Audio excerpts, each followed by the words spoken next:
Hey, what's up? Hello. Thank you for pulling up today's episode of 15 Minutes with Fuzz.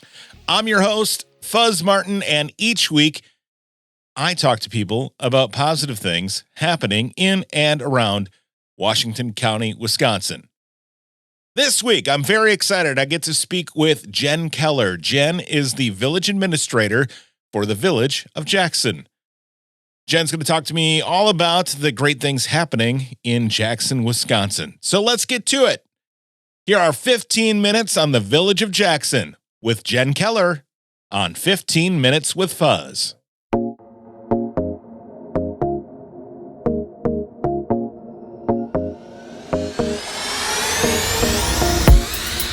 Jen, thank you for coming into 15 Minutes with Fuzz. I need a civic lesson from you. Could you please tell the listeners what a village administrator does? Village administrator, it's a great role if you're interested in leading in a community, but having absolutely no legislative authority whatsoever. You're supportive to both your elected officials, the board. In cities, you'll see common councils. And then you also are in charge of making sure that the team that executes all those decisions they make have the tools that they need to do so. And if things go super wrong, you tag in. If things go super well, you stand back and you let it happen. Perfect. So in your role, you oversee then all of the village employees, right? But then, core services, absolutely. But then you report to the board. That is correct. And so again, you're not an elected official. What is the difference between a village president and a village administrator? The village president. In our community, village president has voting authority. You should and have to live within the community as well because you are elected. 2-year terms as the Village of Jackson ordinance. And as village president, you carry a bit of a figurehead presence. Okay. And we have a great one in Jackson, Mr. Brian Heckendorf. Yeah, great guy to work with. And then he presides over the village board, right? How many village trustees do you have? He does. He's the one with the gavel. You'll see him in the middle. We have 7 electeds. Mm-hmm. Of the 7, Mr. Brian Heckendorf is one of them. Mm-hmm. And half of the board is elected every single year, every April. So residents in Jackson get to choose their representation every single year. Perfect. How long have you been the administrator in Jackson? I came to Jackson in January of 21. We're going on 2.5 years, and it's incredibly, incredibly fast. Time has flown. So what made you get into government? I was always interested in organization, civic groups.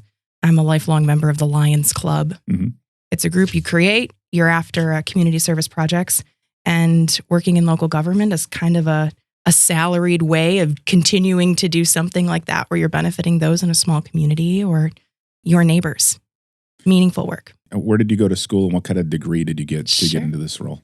I started out at Ripon College. Okay. And received my Bachelor of Arts with poli-sci as my emphasis. You sort of get the opportunity to think about, do you want to go into representative politics? Do you want to go to a support policy creation role? I chose to pursue my master's in public administration because, again, it really focuses on that local emphasis, it's local work. And here in Milwaukee, they had a great MPA program. So Southeastern Wisconsin got me for my master's and got scooped up pretty quickly in how awesome our side of the state is. Couldn't see myself leaving. Great. What was your first role in government? September of 2016. I commenced my graduate work also in tandem with being an intern for the Village of Richfield. Oh, okay. Great. I was there up until I moved on to Jackson, learned everything from public works project management, budget creation, being on the phone lines. That's probably the most experience you can get quickly is just answering the phone, seeing who needs what when, and loved every minute of it. Perfect. Well, it's great that you chose this life and lead this. And it's always interesting for me talking to village administrators because you guys know everything, and it's your job to know everything that's going on within your municipality. Or defer to a follow-up email. Yesterday, I received, as the village president in Kewaskum, I received a question that I had no clue how to do. So I said, hey, call Adam Gitter. He's our village administrator, and he can answer that for you. And I will just say a lot because I don't totally know. So so you, as the village administrator in Jackson, are the one that people either has all the information or knows where to find it. Yeah, I like to think that we're more eyes and ears, boots on the ground to help those figureheads, those electeds trying to make thoughtful policy and meet the needs of the citizens. But they have full-time roles. They have careers. They're responsible to their electors, but truth be told, they're carrying a lot of different roles in their private lives that we're here to support them when the citizens need them to be making thoughtful policy. Yeah, thanks. That's how I like to think of it too. What I meant to ask, what is your favorite part about doing this role? I have found so much value in meeting anyone that chooses Jackson. Chooses Jackson daily because they live there. They choose Jackson because they're a business owner. They choose Jackson because they want to grow the community. Those are folks that bring a unique perspective to more of my day-to-days. They fuel my incessant need to learn more because 2.5 years, I'm only beginning to understand the ins and outs. I still rely on maps to know where easements are, but I'm getting there. But that's really some of the coolest conversations I'll have are people who I'm talking to someone where Jackson means a lot to them. Some of this show's most popular episodes are related to things happening in local communities like Jackson, because people like to hear from the source and instead of hearing from, the Facebook gossip group or their neighbors, though sometimes they really like those too. Sure. But I wanted to have you in so we could talk about some of the cool things that are happening in Jackson. So what do you guys have going on? Public projects, new businesses. We're moving. We're excited to open earlier this month our pickleball courts. Oh, sweet. The fastest growing sport in probably the nation. Yes. I don't have any data to back played that up. I have a 19-year-old daughter. Whenever she's home from school, go lacrosse. She grabs her pickleball paddles and she and her boyfriend or friends go ahead to our pickleball courts. And it's an all ages sport, right? Absolutely. And located in the heart of our community, right off of Jackson Drive and Main Street in Jackson Park. We have 2003 were the original 4 tennis courts. Those have been removed, replaced by 4 dedicated pickleball, a hybrid pickleball tennis, and a tennis court with some hoops, just to give the family a lot of different activity options. Yeah, definitely. That's great.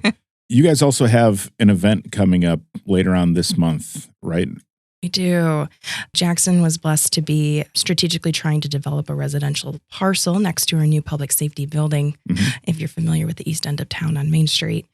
And on September 28th, we're hoping that the public comes and joins us from 5 to 7. We'll have an open house and we'll be able to unveil not only builders that will be constructing homes in our next generation housing, Oaks of Jackson subdivision, but attendees will be able to see renderings of the homes that will be placed.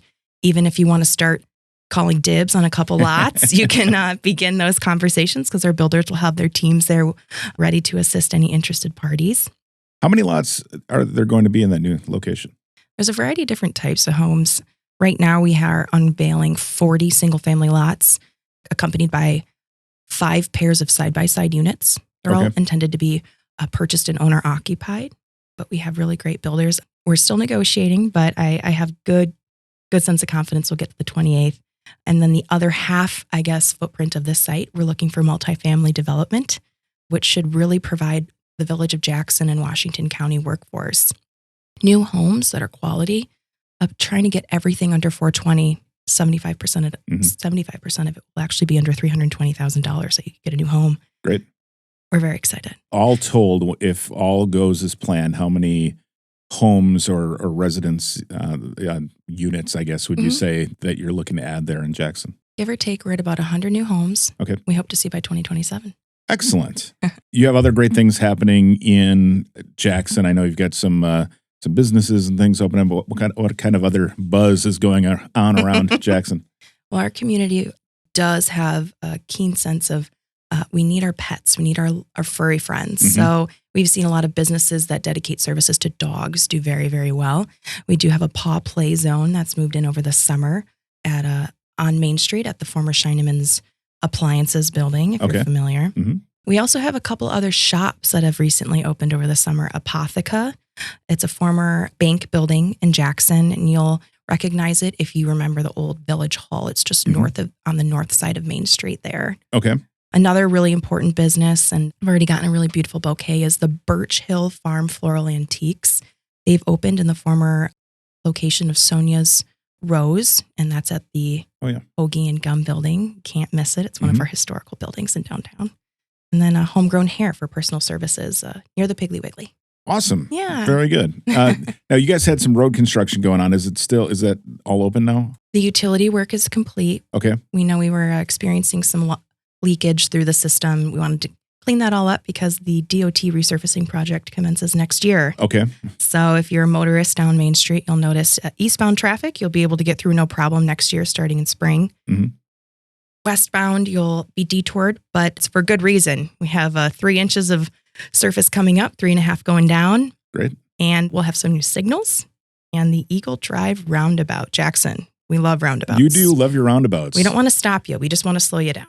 So I love driving through roundabouts. My wife doesn't like when I drive through roundabouts because I kind of see them as a challenge. Okay. But I love going through Jackson for that matter. And now they get one more, just the more reason for me to go. Hey, and the state was giving out federal money for it. We said, please and thank you. We want this to be a safer intersection. So we're really excited. Great. Excellent. Anything else going on in Jackson? I heard rumblings of a beer garden. Is that? We have. We've really found the community loves attending a good beer garden. We do have another series coming up, October 19th and 20th. If residents or visitors would like to come, we will have it at the community center. And if you come on Friday, there's a 5K run walk. It's a glow run walk. Oh, cool. So if you'd like to spectate or if you'd like to walk, we'd love to have you there with us. Yeah. Is there an organization that's benefiting? Or We do have the Friends of Jackson Parks and Rec. Okay. They do a great job fundraising for the programs they're able to deliver to families in our community. Excellent. I'm lucky to have them. Perfect. Well, it sounds like you guys have a lot of cool things going on in Jackson. We do. And if beer gardens aren't drawing you to us, we also do have an open house, our public safety building on Main Street. We do not as illustrious, but sort of a doors open Milwaukee for the building. Okay. We have fire prevention is the focus. That's October 11th from 6 to 8. But if you'd love to go see the police department, families can go through. And if you'd really love to go see some ordinances, you can come through my offices and administration. And we love to open our doors and welcome the public. Perfect. That's October 11th, you said? It is. All right. Correct. I'm very jealous of your public service building. Being in Kewaskum, we're looking to get that new village hall and police department and library set up, and it's a lot of work. The fact that you guys got it done is awesome. It looks great. We got lucky. We had some great decision makers at the time, and we're happy to share. Perfect. Jen, thanks so much for coming on 15 Minutes with Fuzz. You're welcome back anytime. Thank you, sir. Thank you again to Jen Keller, the village administrator for Jackson, Wisconsin, for joining me on this week's episode of 15 Minutes with Fuzz. If you ever have an idea for a guest that I should have on this show, don't even think about hesitating to reach out. You can get a hold of me in a number of different ways. I'll give you 2. 1, you can email me 15withfuzz@gmail.com.